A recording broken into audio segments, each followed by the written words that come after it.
makes me whole, saves my soul, washes whiter than snow. Faithful love calms each fear, reaches down, dries each tear, holds my hand when I can't stand on my own. Faithful love, from above, came to earth to show the Father's love. And I'll never be the same, for I've seen faithful love face to face, and Jesus is his name. Faithful love is a friend just when hope seems to end. Welcome face, sweet embrace, tender touch filled with grace. Faithful love, endless power, living flame, Spirit's fire, burning bright in the night, guiding my way. Faithful love, from above, came to earth to show the Father's love. And I'll never be the same, for I've seen faithful love face to face, and Jesus is his name.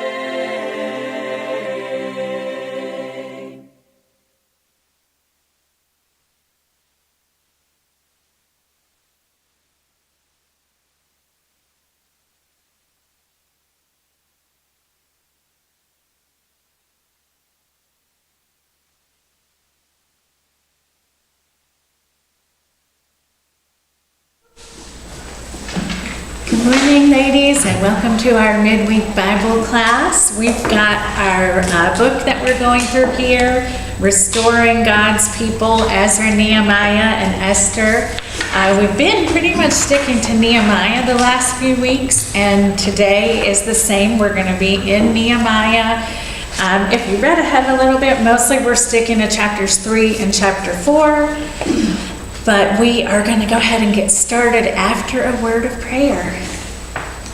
God, we come before you today, and we are so thankful. I know that we spent some time this morning talking about how beautiful the sunset was last night, and we're so mindful of all the beauty that's in the world for us to enjoy, and especially what we can see if we open our eyes and pay attention.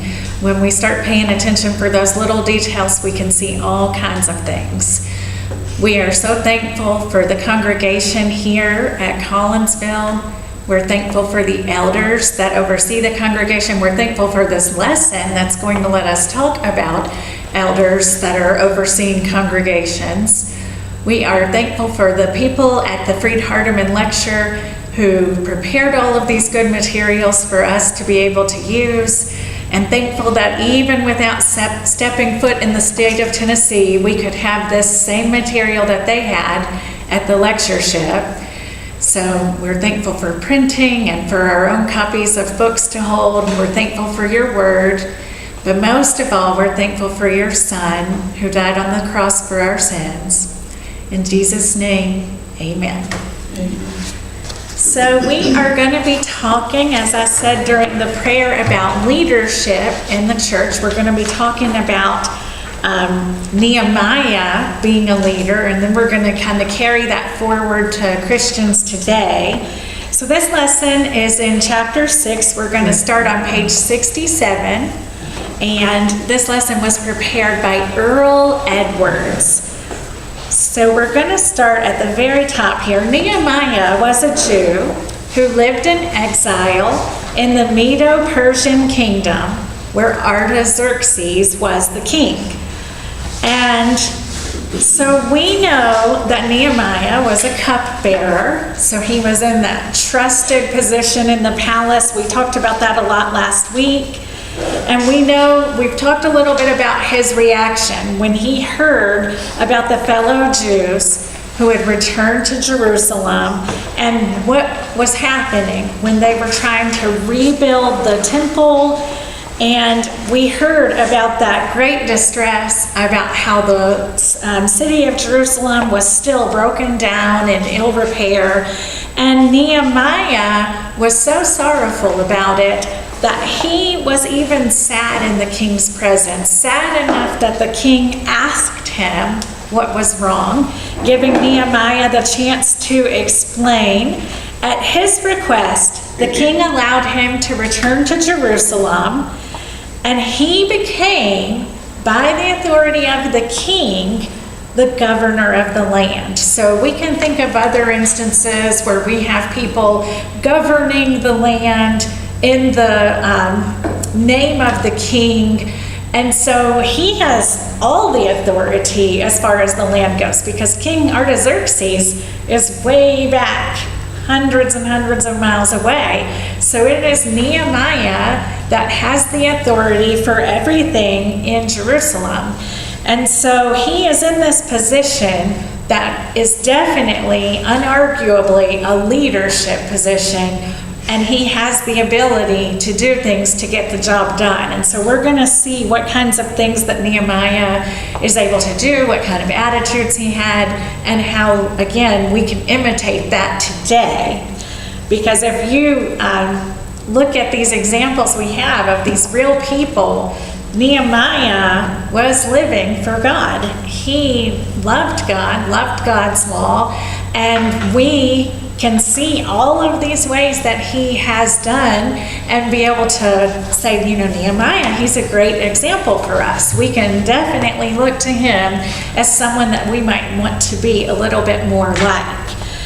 So the principal purpose of that first return of Nehemiah was to rebuild the wall. You remember ancient cities, they often have a wall around them. Ancient cities that didn't have a wall were not as safe, they were not as protected, because the bottom line is the wall keeps people out. People can breach a wall, but it's a lot harder and it's going to take them some effort. So we know that he wanted to rebuild the wall, he wanted to rebuild those gates, and we can read all about that in Nehemiah chapter 2. So now we're going to talk a little bit about what is a leader, what makes an effective leader. Are there leaders that are bad? And we certainly understand that there are. We have people that get placed into a leadership role and they are very ineffective. Maybe they don't know how to manage people and different personalities that are on their team. Maybe they're just simply not organized enough to be a leader. And so we're going to kind of look at that, but we know that we can kind of look at an example of Nehemiah and see he was a good leader. He was doing exactly what he needed to do. So there is someone, Coy Roper, wrote this about leadership. So we're going to read this entire paragraph. An effective leader is a good motivator. He is able to persuade people to follow his lead. He's able to convince them to do what he wants them to do. However, effective leadership is not always good leadership. In some situations, people compel them to, leaders compel people to follow them by the use of physical force, right? We can think of dictators that we've read about, and we can think about tyrannical, kings and queens that are in history. And so we can see that just because they are a leader does not automatically say that they are a good one. Their style of persuasion is based on threats and intimidation. In free societies and volunteer organizations like the church, and of course in most businesses as well, the best leaders are those who are successful in motivating people to go where they are directed for a good purpose. So you have this threefold thing. They have to be motivational. they are getting people to follow, right? That's the very thing we know in childhood. You play follow the leader, but in reality, you're going to spend some time in your lifetime following a leader. Even if you became one at some point yourself, you still have put in hours before you became a leader following someone else's leadership. And then they're going to have that good purpose in mind. If we're talking about a good leader, we're going to have something good at the end of it where we are achieving a good purpose. So effective leadership, what can we learn from Nehemiah that we can use today in our own lives, but especially we're going to talk about in the church. So good leaders start and continue with prayer. Nehemiah, when he heard that distress, the very first thing that he did, remember, was he prayed to God. And we know that it says he was not just praying, he was fasting, he was grieving, he was doing all of those things. But the very first thing that he did when he heard this wasn't to start throwing together different plans and trying to think of different people he might take with him. The first thing he did was pray. And then when he had difficulties come up as he was doing the wall rebuilding, when his enemies were mocking his efforts, when they were discouraging the workers, making them feel unsafe, it literally tells us that it got to the point where Nehemiah cried out to God, "Hear, O our God, how we are despised." So these people, Sanballat and Tobiah and others, they literally hated the people that had returned to build this wall. And if you can imagine, again, times in history where you see people that are hated, it is a hard thing to undergo, to be that group of people that someone is feeling that despising for. And so that's what he did. Rather than back down, which he didn't do, he prayed to God. And he said, "God, hear us." And God, of course, was hearing them.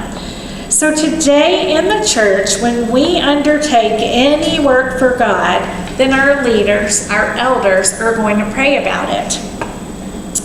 And as it continues, they're going to continue praying about it.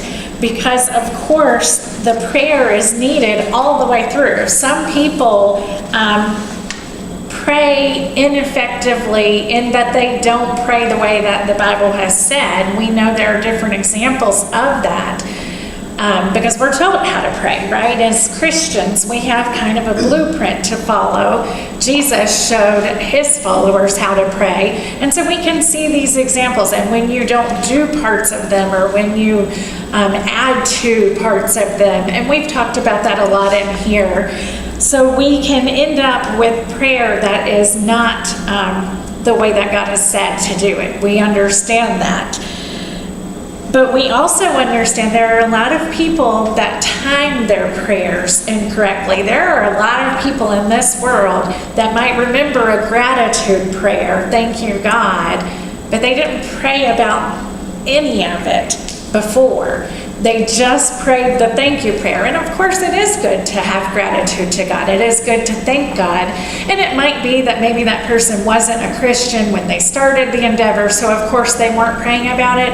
But sometimes we have people that are Christians and they forget about prayer and what we have available to us. So we know that they can maybe do it at the end. Some people start with the prayer, but then they start to rely on themselves. They're using their own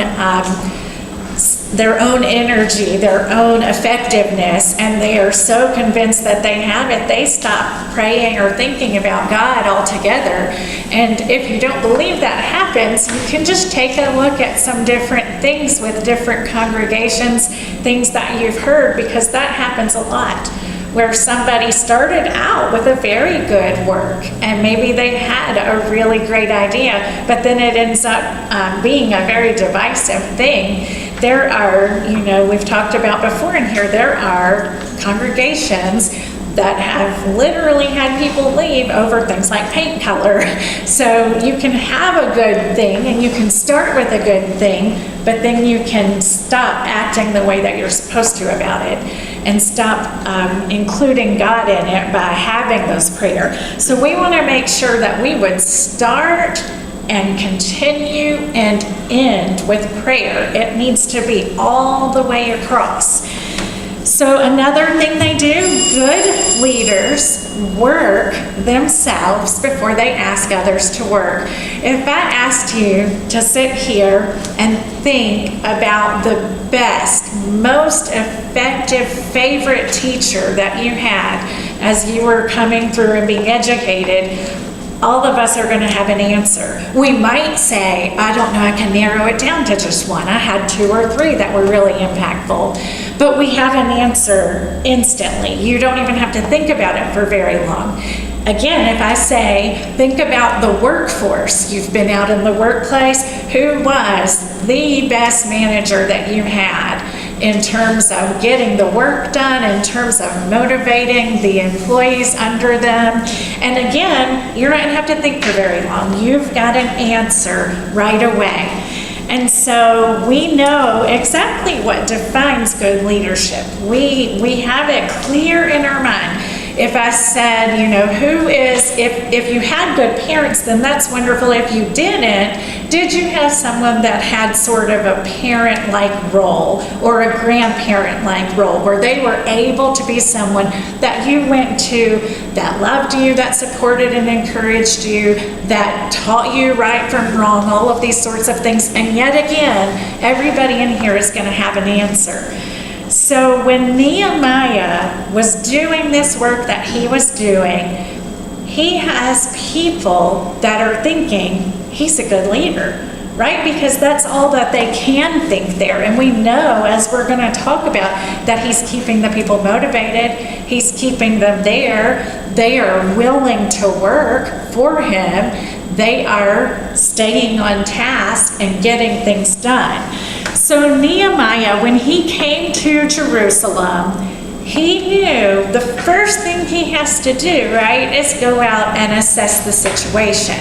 He had heard from afar what was going on with the wall, with the rebuilding, but he had to get out and actually see. Now he was, we talked about, appointed as the governor of all of Judah by King Artaxerxes. So he has all the authority he needs because he literally has the name of the king behind him. So you might expect that somebody who is this governor, who has the name of King Artaxerxes behind him, to send people to do his grunt work and hard kind of things. But that isn't what we see. So let's take a look at Nehemiah 2. We're going to read verses 11 through 15. And I arose in the night, and a few men with me. I did not tell anyone what my God was putting into my mind to do for Jerusalem, and there was no animal with me except the animal I was riding.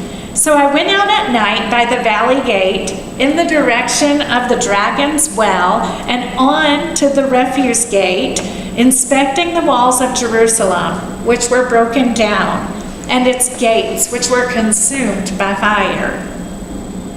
Then I passed on to the fountain gate and the king's pool, but there was no place for my mount to pass. So I went up at night by the ravine and inspected the wall. Then I entered the valley gate again and returned. So here is this picture we get of Nehemiah. He is riding an animal to make his journey a little bit easier, but as it turns out, he ends up having a spot where the animal that he's riding couldn't even get through because there was just so much there. And we're talking about a ravine. He had to go up by the ravine. So he's in this area, and there's, there's wreckage, basically. You have crumbled parts that were torn down and were the fire, so you have stuff left over. And we can all picture anything that we've seen like that. If you've ever had a house fire in a neighborhood near you and you've seen what the remains of the house look like, it doesn't just go entirely away, right? He's not just on land that's clear and ready to go. The first thing they're going to have to do is get rid of all of this rubble, all of these materials that are still left there. And so we can imagine, here he is at night. Well, we think about night when night construction happens today, which it sometimes does in big cities to make sure that the roads are as clear as possible during the day. And they have big spotlights, right? And they have lights that they can wear on their helmets. They just have a lot of ability to literally shed light on the situation. Ability that Nehemiah doesn't have, because if he's going to have light shining on something, he's going to have to do a lot more to get it. He doesn't have batteries and that flashlight. So he's going out and he wants to see exactly what's going on. So he goes from one gate all the way to the other gate. So basically, he's taking a big portion of the wall and going all around so he can categorize everything that already is there and everything that needs to be done. Nehemiah worked. He worked himself before he ever asked anybody else to do it. He was willing to get his hands dirty, his clothes dirty. So no wonder when we see just a little bit ahead, we have high priests that are even willing to get their hands dirty so that they can help Nehemiah get this work done. They saw him, and if you think about the small business image in our country, where you have small business, we often in the United States are called the small business country because we have lots and lots of entrepreneurial people who have done something in some kind of field where they have a service or a good or whatever it is that they have to provide and sell.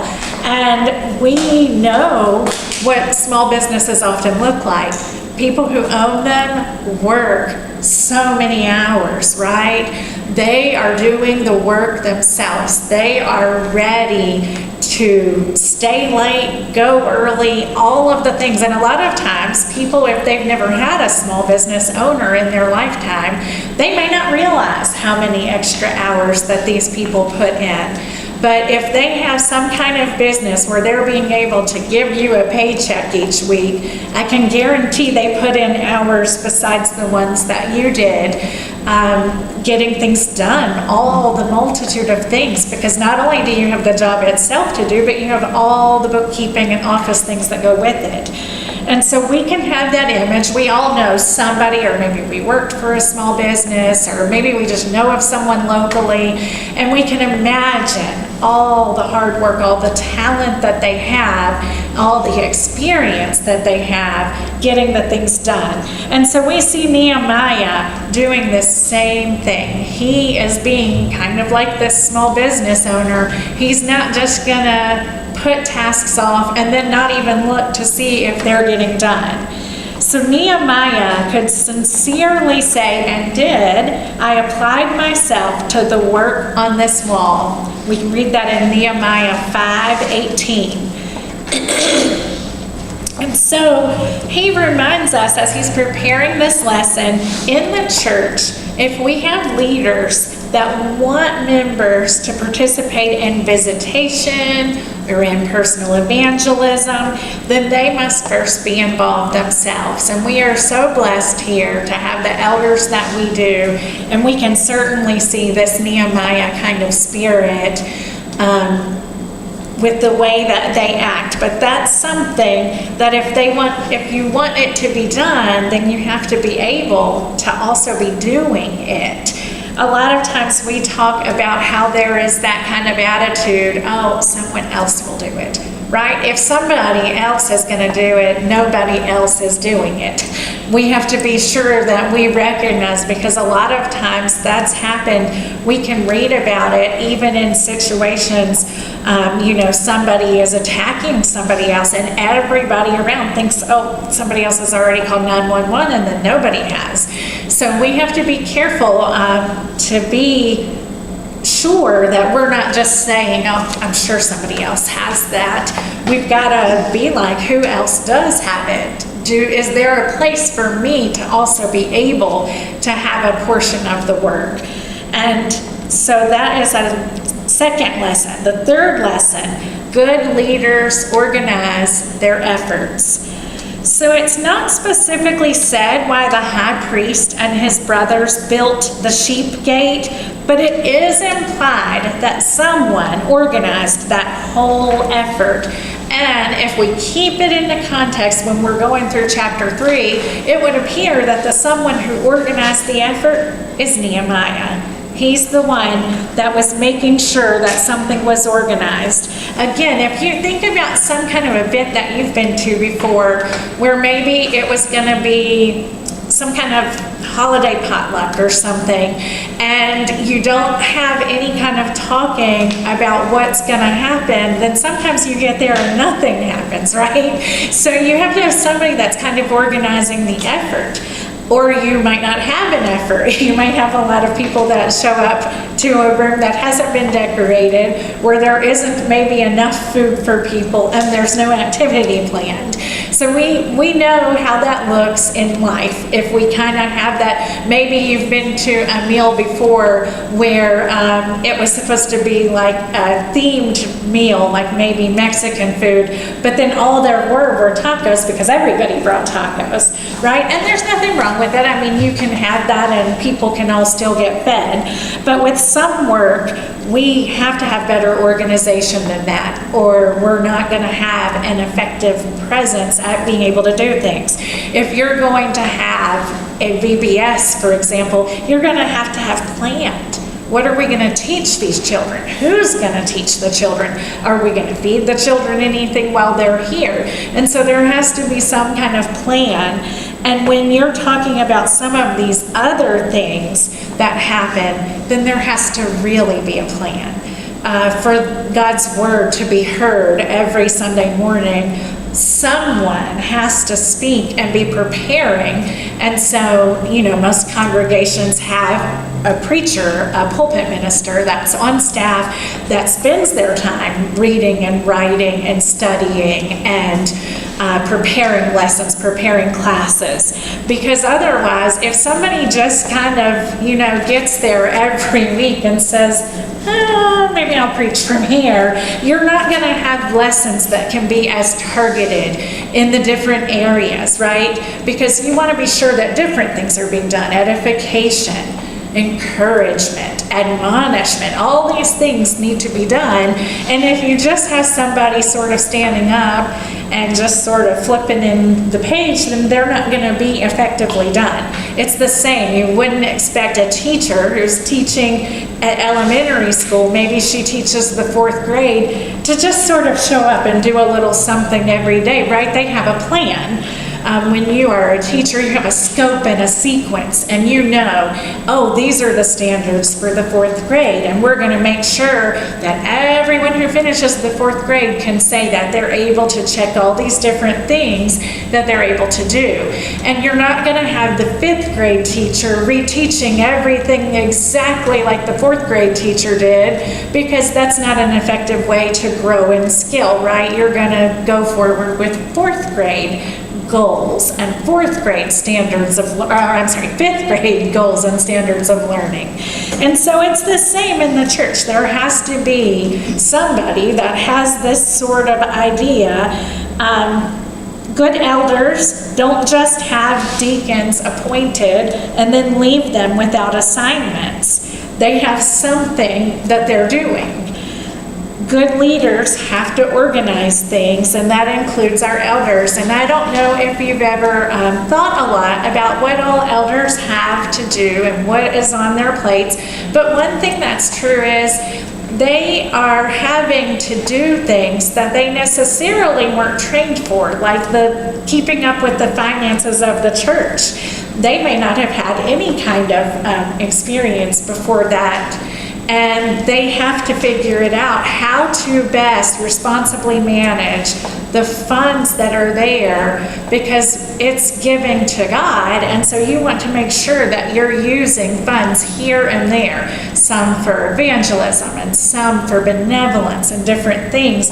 And so they kind of have to feel their way out, and what's fortunately usually the case is that one elder at a time changes. And so you have some that are established that have been doing it for a long time, and then maybe you have a death and then someone else is able to step in as an elder. So it's just one new person, and they have the ability of learning from the other elders that were already in place and seeing like, oh, okay, this is how we've got this organized. And so it's not too big, but sometimes you have a brand new congregation. You think about church planting and things like that, and you do have an all new eldership all at one time, and they are all having to figure it out, and we need to be sure that while they are, that we're patient with them as a congregation, because they are doing the best that they can do.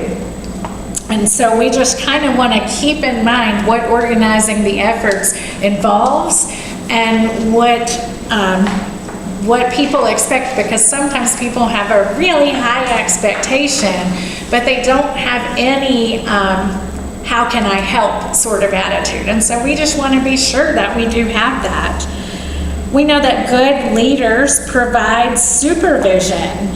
So Nehemiah is doing all this leading. He supervised the people that received their assignments. He wanted to be sure that they were properly done. And we have a lot of things in place in our country to make sure that things are properly done, right? We have restaurant owner, and somebody's coming along to inspect at regular intervals. We've got all sorts of things like that in all sorts of ways. We have, when homes are sold, you have, again, an inspection, making sure that the wiring is up to code and different things. So we have a lot of things in place in our particular society to make certain that the job has been done right. We have fire marshals that come in, right, and they make sure that we've got fire extinguishers where they need to be, that doorway passages are clear so people can actually exit if they need to, and that there are smoke alarms that are in place and that have constant batteries in them. So they make sure that in the terrible event that there was a fire, any public place is going to be safe to get out of as quickly as possible. And so it is no different here with Nehemiah. He would assign a job to a person, and then he would see that the job was done.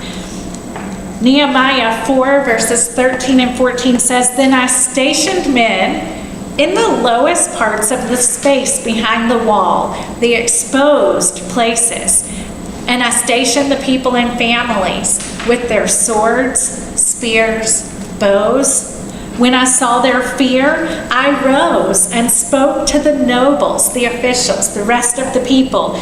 Do not be afraid of them. Remember the Lord, who is great and awesome, and fight for your brothers, your sons, your daughters, your wives, and your houses." So Nehemiah stayed in constant contact with his workers. That's why Nehemiah knew they were scared. That's why he could see their fear, because he didn't just put them over here and then just assume that everything was going to get done exactly as it should. He was there enough to be able to see how fearful they were and to be able to admonish them. He says, don't be afraid, remember the Lord your God. And so he is able to give them this kind of encouragement. We've talked before, encouragement, putting courage into. So he is able to do that and give them the kind of attitude that they need to have instead of fear. He is able to hold the people accountable for the job that they have. And that's one of the biggest things, right, that somebody who is a leader is supposed to be doing. Having accountability is important.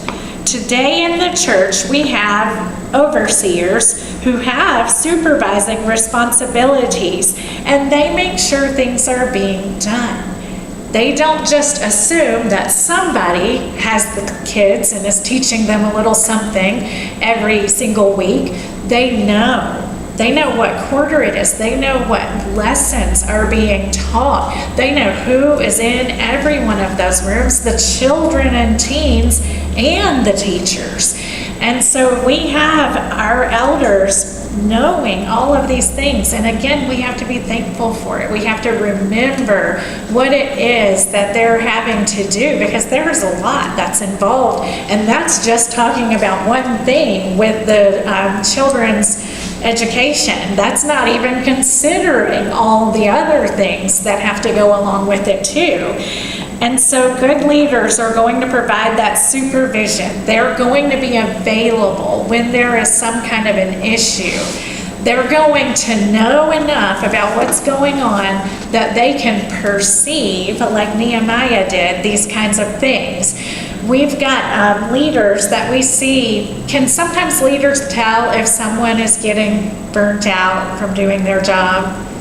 Can they tell if that enthusiasm and energy is sort of really muted and dampened?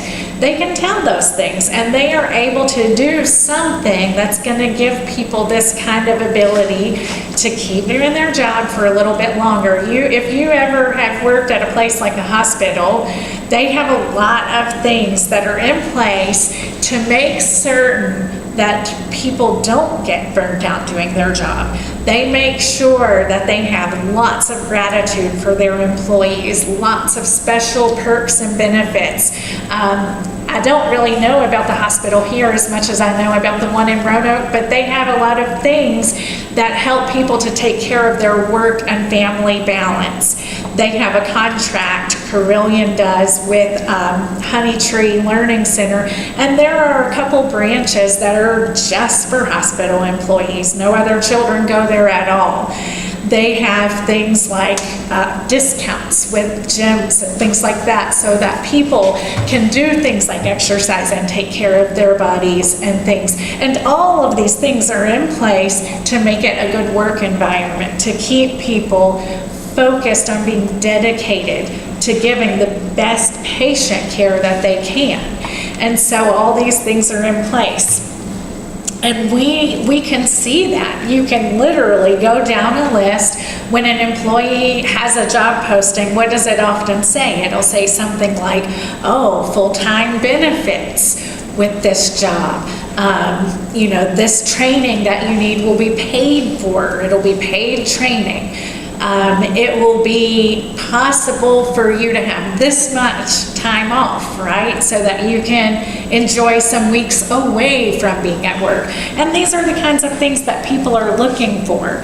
And it is true that when our elders are overseeing, they do not have those kinds of benefits, but what they do have is the ability to pray for efforts that are being made. What they do have is the ability to say, is there anything that you need that could make it easier when you're teaching our kids? And of course, we know that there are things that are able to make it easier, and so they provide for that. And we can know when we're talking about things like all of the benevolence efforts that are done, we do things that are logical and sensible, right? When we collect for the children's home and we're collecting food, we don't just say, well, bring it and put it in the building somewhere. We'll have a big scavenger hunt to find it all. We say, oh, there's this table right outside of the auditorium, or there's this table right inside downstairs in the fellowship hall. We have things, and we don't just do whatever. You see, that children's home will tell us, we want you all to give just these foods. And then they tell other congregations, you give just these foods. And so by the time they've gone around and collected from everyone, they have a full pantry instead of having 2,000 boxes of cereal and nothing else. And so there was some kind of effort. Well, that organization is being overseen by an eldership too, because that whole entire work is attached to a congregation and an eldership that's there. Preaching schools, right? They are attached to a congregation. So there is an eldership that is thinking about how we can best provide the opportunity for men to be able to learn, to be able to evangelize effectively, to be able to get all of that Bible knowledge. And that congregation makes sure, like, how can we best do this where they have some opportunity to experience going into the community and talking to people. And so they do things like the campaigns, which I know we've hosted one here before, right? And so all of those young men and older men, because sometimes it's older men that have gone back for being a preacher, they come and they work with the congregation. And how big of an encouragement was that when that happened? We still, I know, have people that are keeping in touch with the men who came on those trips. And some elderships were overseeing that together, because we had the eldership with the preaching school and the eldership at the congregation they visit, working on this effort to make sure that it flows smoothly and that the best is done for God that can be done. And that it's not just about the socializing aspect, that there was evangelism and edification happening too. So then we know that good leaders too forge ahead despite criticism. Nehemiah had some of his own people who did not support the work of the rebuilding that was going on. They were called nobles. We can read that in Nehemiah chapter 3. So maybe these people that are called nobles in that text, maybe they think that they are against such menial labor, that they don't want to do that. It's beneath them. And certainly we can see instances where people have thought that menial labor was beneath them. Whatever the cause was, whether it was because they felt like the work was beneath them or something else entirely, because the text does not tell, whatever the case, they refused to help. They did not want to be involved. There are always, no matter what business, no matter what organization that you're talking about, there are always going to be some insiders who criticize the leadership, who say they don't even know how to run this to save their lives, and if I could just do it for a day. You know those kinds of people. You've heard those kinds of things. In Nehemiah's case, the strongest critics were the outsiders, the leaders of those nearby countries, the longtime enemy of the Jews. And so we can read in Nehemiah 4, verses 1 through 3. Now it came about that when Sanballat had heard we were rebuilding the wall, he became furious and very angry and mocked the Jews. He spoke in the presence of his brothers and the wealthy men of Samaria and said, "What are these feeble Jews doing? Are they going to restore it for themselves? Can they offer sacrifices? Can they finish in a day? Can they revive the stones from the dusty rubble, even the burned ones?"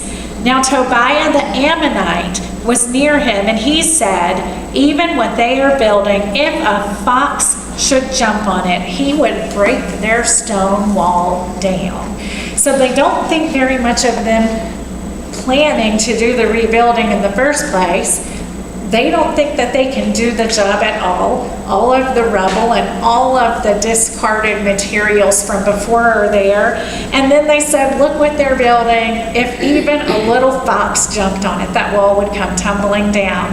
That's pretty big criticism, right? All of those people who are doing that work, I mean, how do you feel if somebody says your work isn't even good enough that a fox could stand on the wall, much less an archer or something to protect the city? So, when people do that, when people continually say things that are criticisms, whether it is harsh or whether it is not, it tears people down. Our words have the ability to little by little crumble someone if that's what we're doing with them. So it says that, of course, he had gone to God in prayer, and then he's paying attention to the workers, to what's happening. But then here's what Nehemiah does when there's that criticism. First, he and his workers built the wall, and the whole wall was joined together to half its height, for the people had a mind to work. The people had been demoralized, right? They had been torn down. They had been broken by this sharp criticism. But instead of giving into fear, giving into depression, Nehemiah takes them right back to the wall to work. And he says, it's okay. Right now, sure, it's not a good wall, but we'll go a little higher, and we'll go a little higher, and we'll go a little higher. And then it is going to be a strong wall. And so by showing them, by reminding them that as that height went up, then it is an unbreachable wall that provides for the safety of the people. And so that's when you see that they regained their mind to work. Nehemiah did not ignore the danger that was present. He did not try to tell them that there was no danger at all. In fact, he posted a guard. So the second thing we see, he set up a guard day and night. So 24 hours a day, there was this guard. And what did the passage tell us that they had? The swords, the spears, the bows. So they had actual things to defend themselves with. They have guards that are looking, that are watching, that are ready to respond even before an attack has reached all the way to where they are. So we know that he stationed all these people, that he specifically told them to have weapons and things. And then we see that God, even when he has the guard, even when they have their weapons, that's not what's encouraging Nehemiah. God is encouraging Nehemiah, and that's where he's taking his strength. So God, even though he was that source of encouragement and strength, this passage reminds us that God expects us to use our facilities. He expects us to do what we can. We are not going to stand at a wall that is crumbled and say, God, I sure do wish another wall would come up here, because that's not going to happen. Nehemiah and the others had to build it. They had to do the work. Third, with how he addressed the criticism, is he continually admonished his followers to keep their resolve strong. When he saw the fear, he rose and spoke to the nobles, the officials, and the rest of the people. Do not be afraid of them. Remember the Lord who is great and awesome. Fight for your brothers, your sons, your daughters, your wives, and your house. We read this little passage a minute ago, but Nehemiah admonishes them. He strengthens their resolve. Why are we doing this anyway? Why do we care if this wall goes back up? Well, because you have sons and daughters and wives. You want them to be safe, because God is supposed to be being worshiped, and we've been in this land of exile, and we haven't been doing all of the things, and now we can be back, we can be here, we have the authority to do these things. You remember, as the governor, he had been given not just the authority in the land, but all of those materials for building, right? They even came back with silver and gold, where we're going to see, for them to rebuild the temple. And so we have this image of what Nehemiah is doing. Today in the church, leaders have to deal with criticism.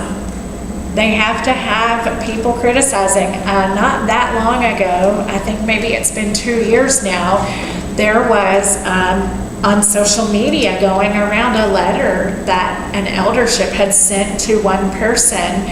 And lots of people were saying lots of things, criticizing that eldership, and their names were all over it.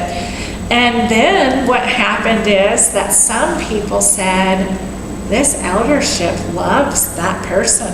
They sent this letter out of love. And so you started getting people encouraging that eldership and saying, I'm so sorry that this is circulating and that a lot of people are thinking these bad things and having this bad image. But we can see the good that you meant with that letter. And so there are lots of opportunities for that criticism to come. It can come from the community that you're in. It can come from people sitting right in the congregation. It can come from other congregations sometimes.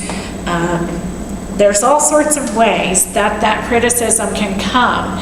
But we know that God will help those elders. He will strengthen them, right? He is going to give courage and encouragement from His Word.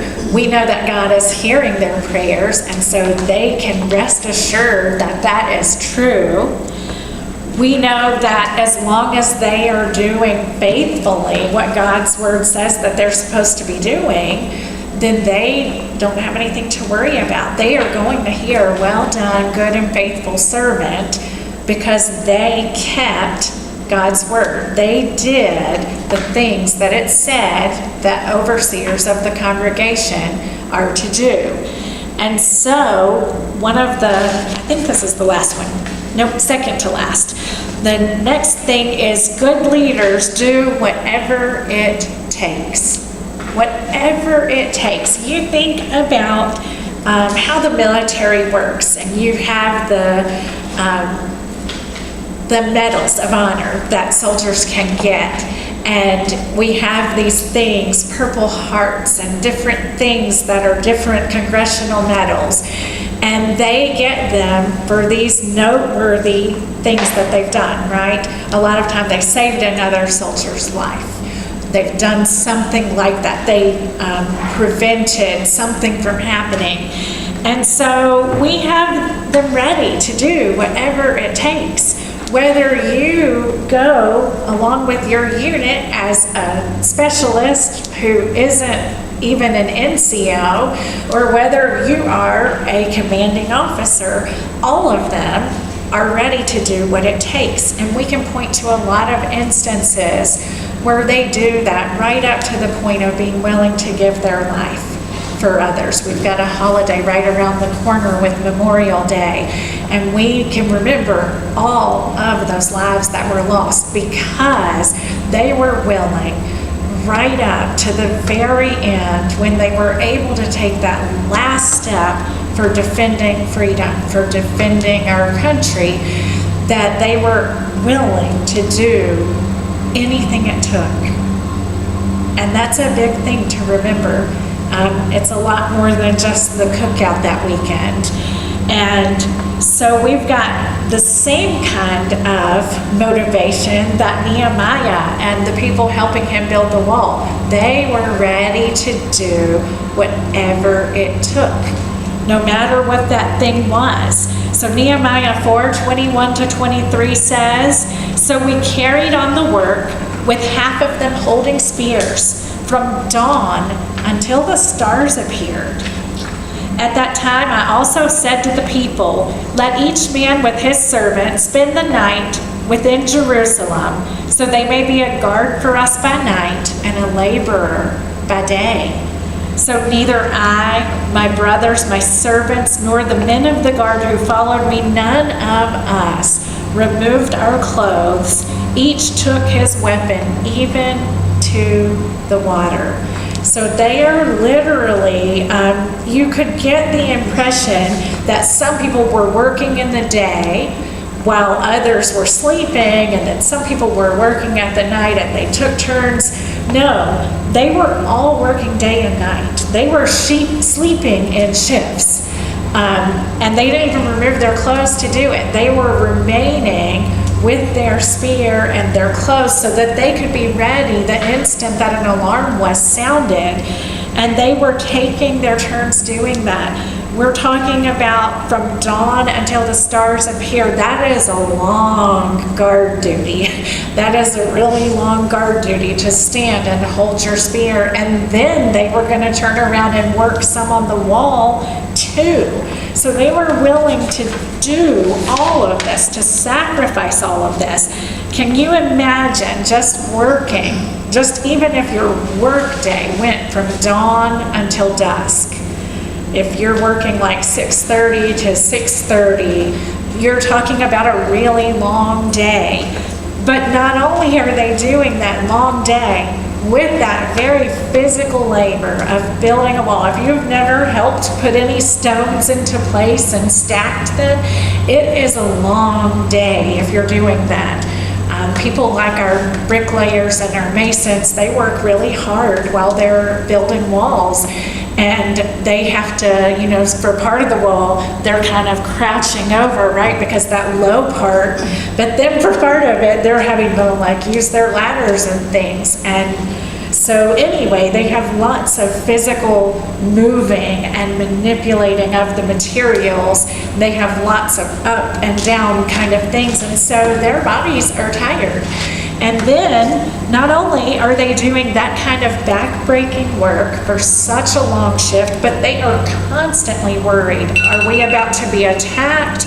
Are we safe while we're doing what we're doing? And what happens if people are constantly worried about their safety? When people are constantly worried about their safety, we have people that are not able to function as well as they should be able to. The children and I saw a news story not that long ago about some places in Ukraine with everything that's going on. Their school children are meeting down in their subways. They've converted things into classrooms, but they still have to get there. So they're safe while they're in their school building because it's underground, but they have to walk with their parents through this dangerous situation. And so a lot of these little children, it was saying in the classroom, if somebody drops a book, they all get to the ground because they think that something bad has happened. And it was just a heartbreaking news story because those little children that we were watching were about the same age as one of mine. And so it was really sad to think about. But we know that people who are worried about safety, worried about attack constantly, they aren't able to really focus 100% on the work. And yet here they are doing the best that they can.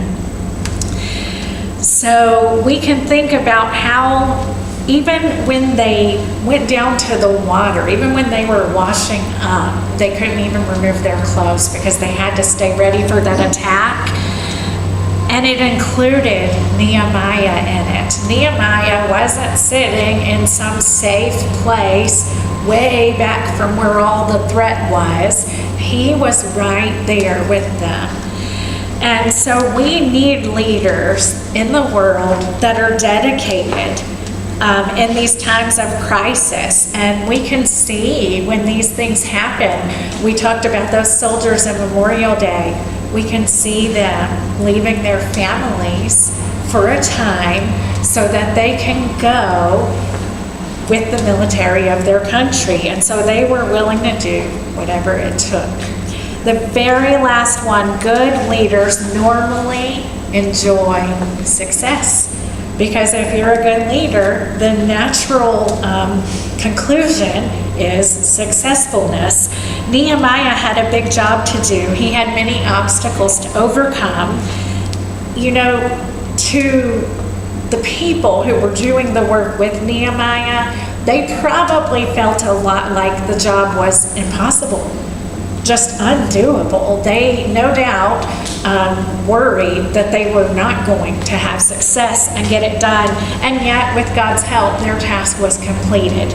It did get done. So the wall was completed on the 25th of the month Elul in 52 days. Not only did it get completed, it got completed quickly. They were able to do all of that. And so we know that God always does his part. God always keeps his promises. God always does his part. He's always dependable, never changing. But we have to do our parts as his human servants too. And we do change. We have to make sure that we're remembering what our parts are and doing them, and not letting fear and other things get in the way. So on our question page, I did narrow it down. Remember last week I had to circle every single one, but this week I've narrowed it down to 3. When we in the church today consider taking on a project for God, for example, a new mission effort, how do we pray about it like Nehemiah did? Number 4, how do our congregational leaders today deal with criticism like Nehemiah by redoubling efforts, guarding against our enemies, and admonishing our workers? And then the question number 5, how do our congregational leaders today demonstrate a whatever it takes determination to succeed in the job that God has given them? So that was our lesson for today. Next week, our lesson is from Nehemiah chapter 8, if you'd like to read ahead. It was prepared by Rick Brumback, and it is a time for listening. So I hope everyone has a good week, and see you next week. Over all the earth, you reign on high, every mountain stream, every sunset sky. But my one request, Lord, my only aim, is that you'd reign in me again. Lord, reign in me, reign in your power, over all my dreams. In my darkest hour, you are the Lord of all I am. So won't you reign in me again? Over every thought, over every word, may my life reflect the beauty of my Lord. 'Cause you mean more to me than any earthly thing. So won't you reign in me again? Lord, reign in me, reign in your power, over all my dreams. In my darkest hour, you are the Lord of all I am. So won't you reign in me again? Lord, reign in me, reign in your power, over all my dreams. In my darkest hour,